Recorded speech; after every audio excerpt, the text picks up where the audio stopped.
সেদিন আমি পিজি হসপিটালে গিয়েছিলাম।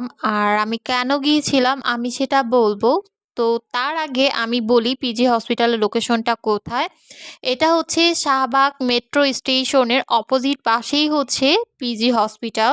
এই যে দেখতেই পাচ্ছেন আমি জুম করে দেখিয়ে দিলাম। আর মূল কথা হচ্ছে শাহবাগ আসলেই আসলে পিজি হসপিটাল পেয়ে যাবেন।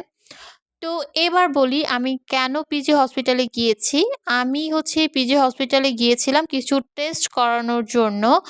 আর ১ম এই আমি পিজি হসপিটালের গ্রাউন্ড ফ্লোরে চলে আসি। কারণ ওইখানেই হচ্ছে টেস্ট করায় আরকি। তো এখানে এসে রিসিট কেটে আমি পেমেন্ট করে আমি একটু বাহিরে গিয়ে ওয়েট করছিলাম। তো তখনই হচ্ছে আমার একটা জিনিস হচ্ছে মাথায় আসে। মানে আমি থিংকিং করছিলাম। তো আমার মূলত আমি মানে কম বেশি সবগুলো পাবলিক হসপিটালে গিয়েছি। কিন্তু আমার একটা জিনিস